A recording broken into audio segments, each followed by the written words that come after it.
Welcome to the Human Flourishing Project. I'm Alex Epstein. Today's topic is how to identify your best practices and bad practices. Best practices and bad practices. So before I go into this, I want to make a distinction. So there's a difference between identifying best practices and bad practices, and a different kind of challenge, which is when we know what our best practices are and we're having trouble doing them. So it might be, oh, well, I know, and this is actually kind of a flawed idea, as we'll see. But you think like, oh, I know the best way for me to eat, but I'm having trouble doing it. And this is not what I'm talking about today.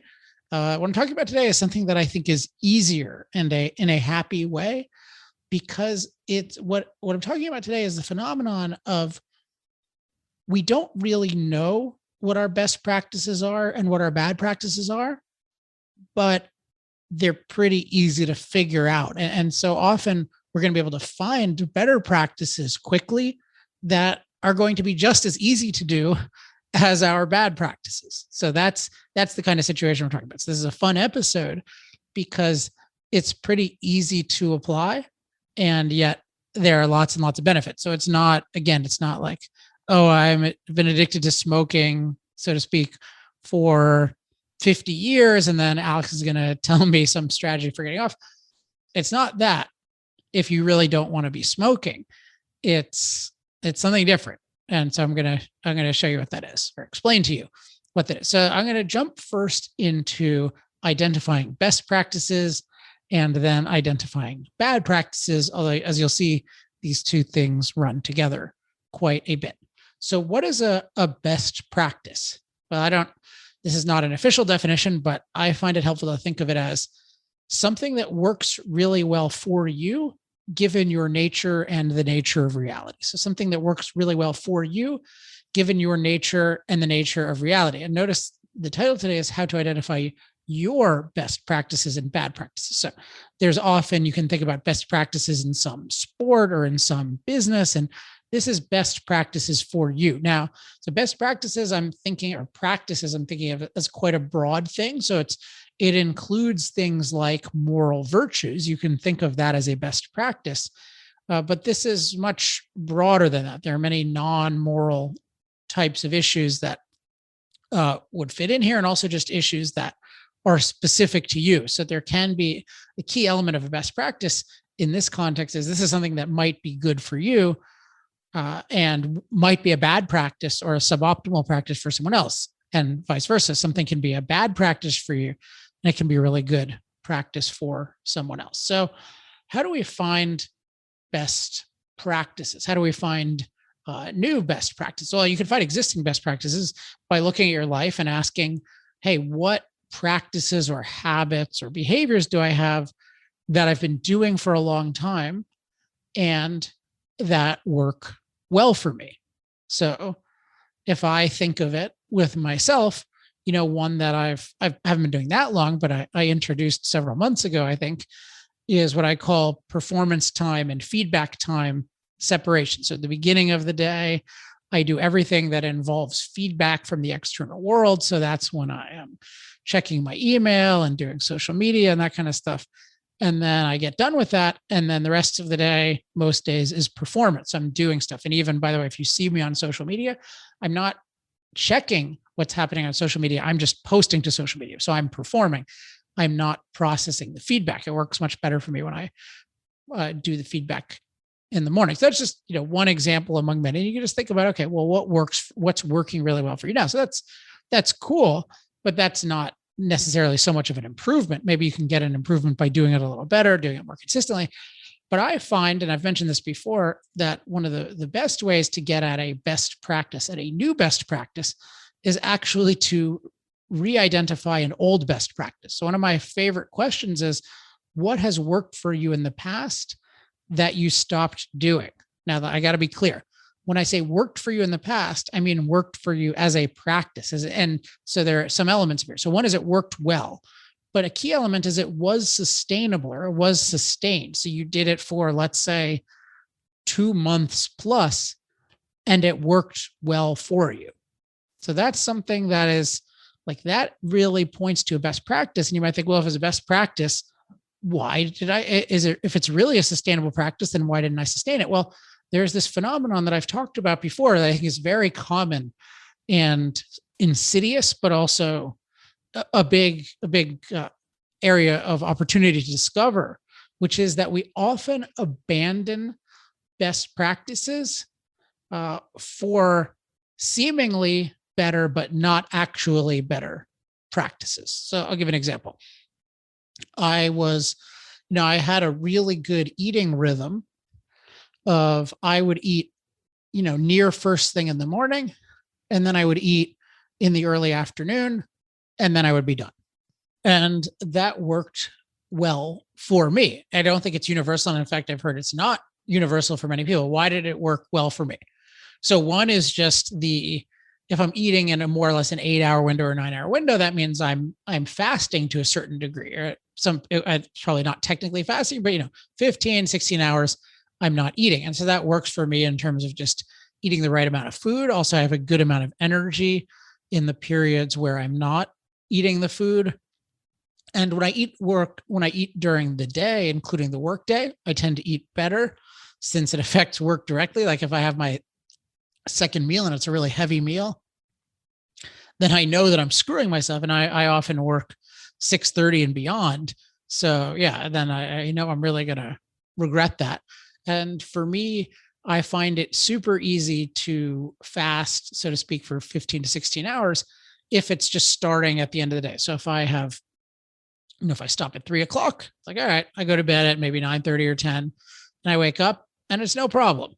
And that just works well for me. Whereas I find that if I start eating, if I say I'm going to start eating at 11, then I'll have issues. Like I'll be hungry in the morning. And for me, I really don't like having a conflict between hunger and I don't like if I'm working on a difficult work thing, I don't like having the difficult work thing and then having to exercise some measure of willpower with food.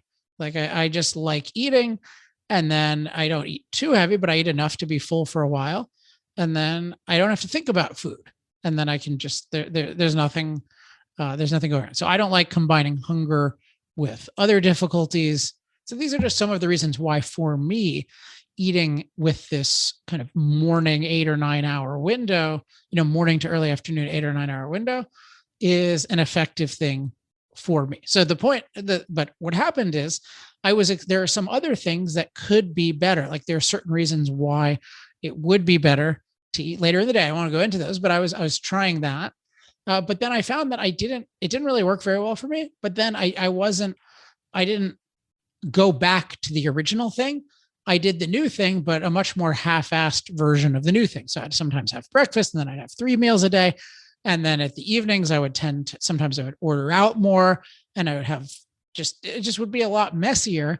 And it wasn't like it was, in a sense, I ate a little bit more unhealthy food. So that was kind of fun, but it wasn't really more enjoyable. In many ways, it was less enjoyable because of thinking more about food.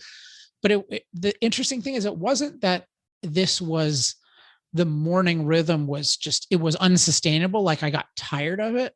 It's that I just thought I had something better. And then I effectively forgot about the original. And when we can discover something like this, it's very, very powerful because we can just do the thing that worked well and recognize that it worked well. And sometimes it might be something that requires a little bit of willpower to do. Or it's a little harder than the thing you're doing now. But I'm really looking for these things that are not that hard to do, that work really well for us, and that we just forgot about them. So I mentioned performance time and feedback time. So I've had a handful of days when I've gone off that, or I just thought, I'll just look at some jujitsu stuff, and there's no big deal. But it really does affect things negatively for me when I mix together the performance time and the feedback time. So like I don't like any of this feedback, and you can listen to the episode for more details, but like for me, it's not good to just browse jujitsu news at night. It interferes with a lot of the virtue thing, but it's not like I was so compelled and I just have this irresistible thing.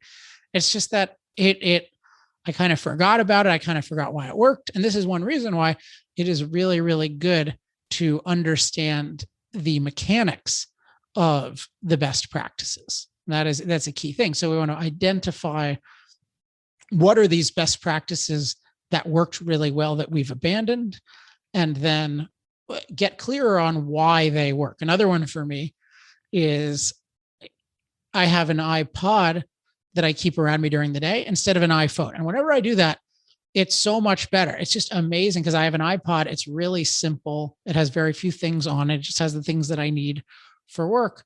And it's just amazing to me how having the iPhone, because it just has all these things on it, it's just so easy to get into something that's not productive for the situation. But when I have the iPod, I'm not craving the iPhone, but it's just when the iPhone is there, it's this condition that brings all these things with it. So it's just, if I really remember that, then I can just either go to bed just with the iPod so that I'm not even thinking about the iPhone, or just put the iPhone somewhere, just do something really easy. Again, it's not that this is some tremendous act of willpower, but it's just recognizing, hey, which is the best practice for me, understanding why.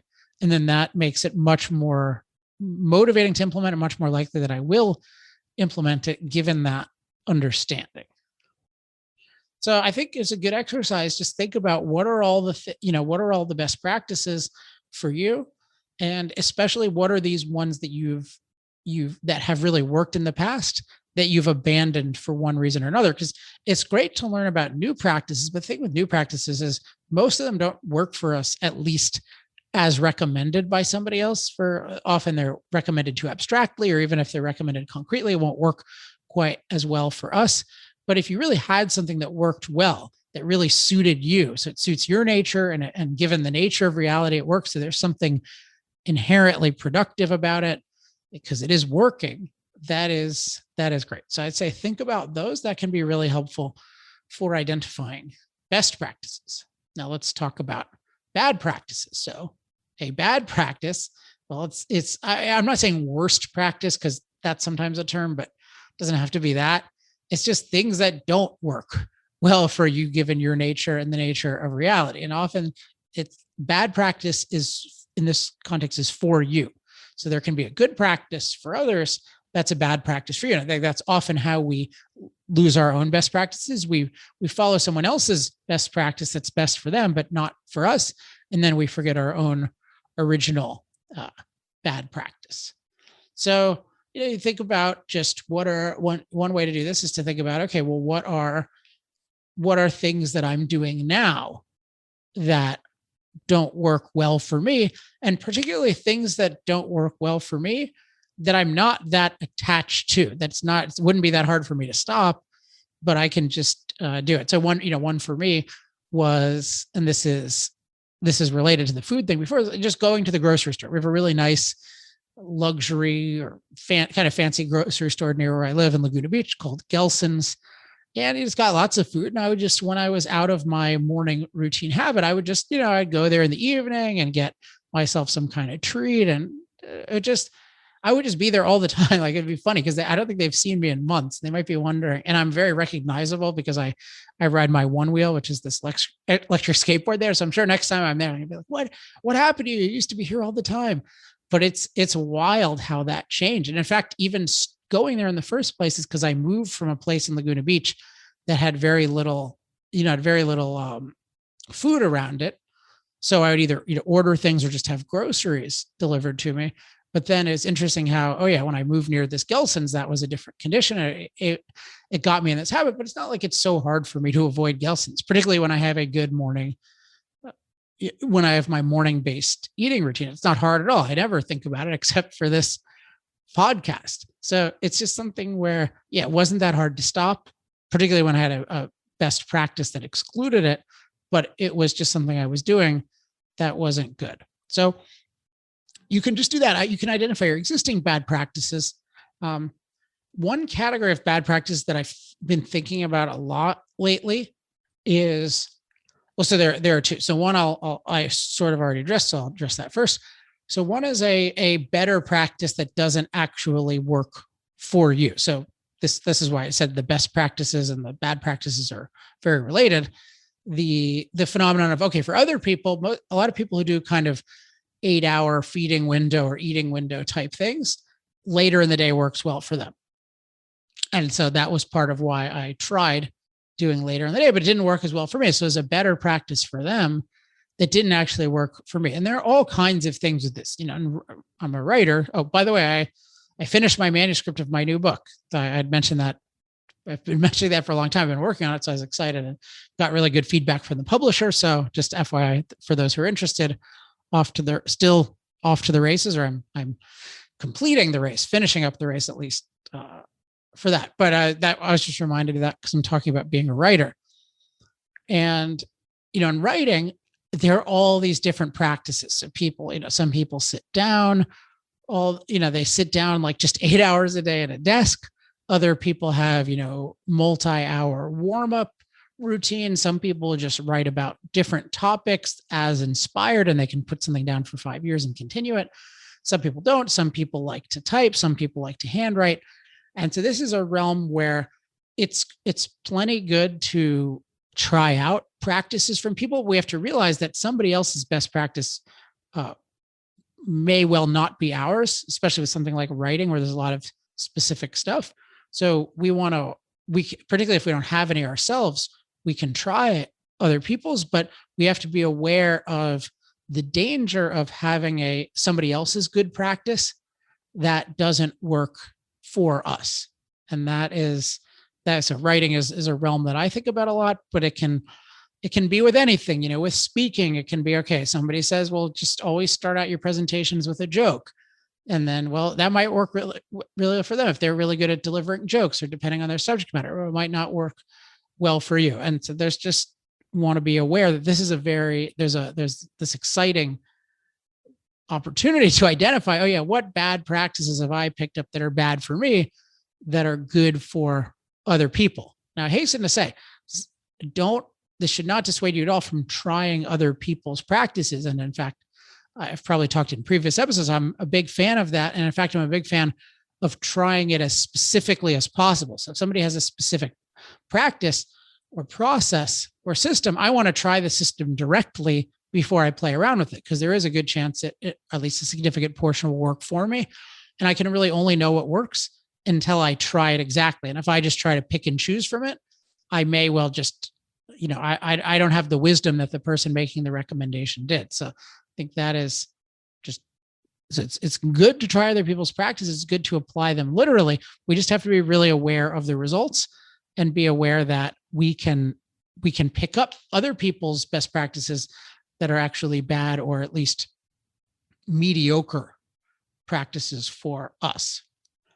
Now, the type of bad practice I've been thinking about lately, which I find a little bit scary, just that I do this sometimes, but that I think this happens to a lot of people, is to adopt a bad practice because you were once told it and never really questioned. So maybe this overlaps with the other one, but it's even like, well, it's a little different, I think, because it can apply to practices where it's harder to gauge the results. This is, I think, the distinction. So I'll give you a couple of examples. So one I was thinking about recently is I had a very smart advisor who once told me, if you're writing a book, just if anyone ever wants to interview you about your book, just do the interview. Because if you do the interview, like, you never know when you're going to get a big break, and, you're a writer and you want as many people to get your book as possible. And so this was and still is, a very smart person who has a lot of success, has sold a lot more books than I have. And I think I'm even remembering this correctly. Who knows if I am? It doesn't really matter for these purposes, but I just really took that, and I noticed that I would feel compelled to do most media most of the time, even when it was small stuff. And I just noticed lately I've been getting some, podcast queries, and I'd look up at the podcast had, 100 listeners or 200 listeners. And I just thought, like, wait a second, I don't want to primarily do interviews. I like interviews sometimes. And if it's a really high profile thing with 50,000, an audience of 50,000 or more, yeah, that can make a lot of sense given my other goals. But I don't need to do interviews all the time. And I just realized I had picked up this idea And it was a bad practice for me. It might have been a really good practice for someone else, but I really picked it up because I was told it by somebody I really respected. And I think part of the reason I held on to it is it's one of these things that's harder to evaluate. Now, I could evaluate, I should have probably evaluated more, just, hey, this is taking up a bunch of time to do more of these interviews. But I think the reason I couldn't evaluate it fully as well, because the benefits of it are more remote and I hadn't tried to measure them. So it just seemed like, oh yeah, well, this is something that's benefiting me. This has been, but it just wasn't thought through at all. Another one that I had picked up years ago in a similar vein is just the idea of don't do a TEDx talk. Like if you get asked to do a TEDx talk, don't do a TEDx talk, because then it makes it harder to do a TED talk if you do a TEDx talk. I assume people know what TED and TEDx talks are. And that's just one where I just realized for years, I like turned down a bunch of TEDx talks and I just had this thing and I really didn't question it. I mean, it was just like, oh, I didn't know the data behind it. I mean, it was somewhat plausible, but then at the same time, I saw, like if you look at Simon Sinek, he has this TEDx talk about, I think it's the golden triangle, whatever his core concept is. It's a good, good talk. He mentioned Steve Jobs in it, and that has 20 million plus views. And it also got him on the stage at TED. But I just had this idea, well, I'm holding out for regular TED. And if I do TEDx, I'm not going to get at TED. It just was not thought through. No, I don't feel like in this case, I missed out on anything really good, but if I'd been thinking about it differently, I might have thought with some of these things, yeah, I would like to have a TEDx talk because they're filmed really well. And because it could, it could be a beneficial asset to have on YouTube.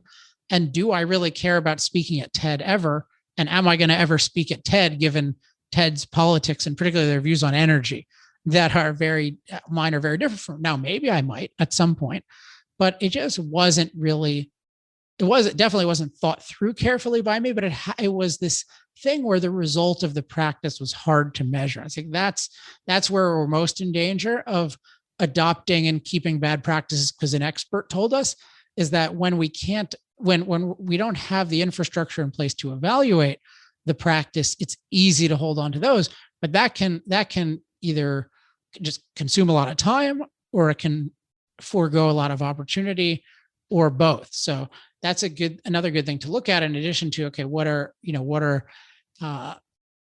somebody else's good practices that don't work for me, that I know don't work for me. And then also what are practices I've picked up from other people that I haven't really evaluated? Because any practice we're doing, it's part of our habits, it's taking up time, it's got opportunity costs because there's other stuff we're not doing. So it's worth thinking, yeah, have I picked up anything?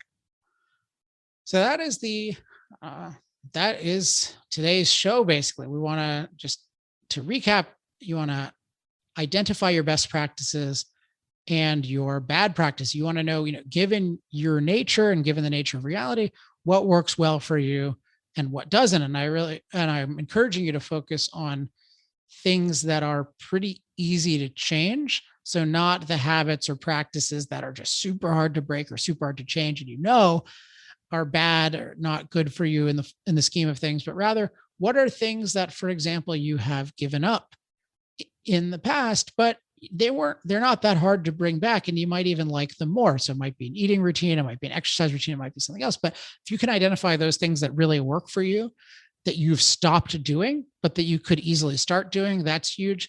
And then if you can identify bad practices that you hadn't really thought about and that would be pretty easy to stop doing, might be even easier to stop doing. So for me, it's not hard for me not to do interviews for media. That is not a hard thing for me to turn down. I was conflicted about doing it before because I was just dogmatically sitting on this piece of advice that I had never really thought through. So often the bad practice is not something that's hard to give up. It might be something that's very liberating to give up. And that can even be a very good indicator, a final indicator or another indicator, I should say, I haven't inventoried them all, of a bad practice, which is just that, yeah, something you're doing that you really don't enjoy and that you dread. Yeah, if that's the way it is all the time, then you might think about, it's probably not the best practice. There's probably something you could do that would be a lot more enjoyable, certainly a lot less painful, and that would bring you results. And so you can get rid of that bad practice. So look for those easy to adopt best practices and those easy to dump